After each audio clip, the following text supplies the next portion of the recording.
13 डिसेंबर रोजी दुपारी 1 वाजता श्रमिक पत्रकार भवन समाज महामेळावा व महासंमेलन संदर्भात पत्रकार परिषदेचे आयोजन करण्यात आले होते। हे समाजाचे संमेलन असून येथे वधूवर मेळावा सुद्धा आयोजित करण्यात आला आहे। या मेळाव्याला लोकप्रतिनिधी व मान्यवर उपस्थित होणार आहे व विलास इंगोले माजी महापौर यांनी तेली समाज भावनांसाठी जागा उपलब्ध करून देण्यात आली। या संदर्भात त्यांचा भव्य दिव्य सत्कार करण्यात येणार आहे। तरी समाजाचे राज्यस्तरीय उपावर वधू परिचय महासंमेलन तथा उपवर वधू यांची रेशीम गाठी पुस्तिका प्रकाशन करण्यात येईल। एकाच दिवशी 15 डिसेंबर 2024 रोजी उपवर होतो। त्या कार्यक्रमाला उपस्थित राहणार आहे। तर विशेष म्हणजे या परिचय संमेलनामध्ये घटस्फोटित विधवा विधूर यांना परिचय देण्यासाठी प्रथम प्राधान्य देण्यात येईल, अशी माहिती आज पत्रकार परिषदेत डॉक्टर संजय शिरभाते यांनी दिली। यावेळी Kishore Jirapure, Jayanta Utkar, Rajesh Shirbhate, doctor Sanjay Shirbhate, Prakash Shirbhate, Sanjay मापले, Vijay Chopkar, Prakash Banarase, Ashok Akhilesh, Sushma Babasaheb Shirbhate, Sanjay मडावे,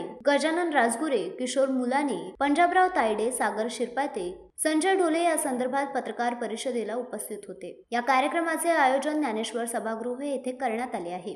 Rajeshwar Ghormode, the sting operation news, Amravati. Doctor Sanjay Shirbhate, स्वागत अध्यक्ष, तेली समाजाच्या राज्यस्तरीय वधूवर मेळाव्याच्या 15 डिसेंबरला सांस्कृतिक भवन इथे आयोजन केलेलं आहे। जवळपास 700च्या वर मुला मुलींचे बायोडाटे आम्हाला प्राप्त झाले आहे। खूप मोठ्या प्रमाणात उत्साह आम्हाला समाज बांधवांचं पाठिंबा लागलेला आहे आणि दिला आहे त्यांनी यशस्वीरित्या। आणि द स्टिंग ऑपरेशन न्यूज, सत्याचे दुसरे नाव, अन्यायावर लेखणीचा घाव।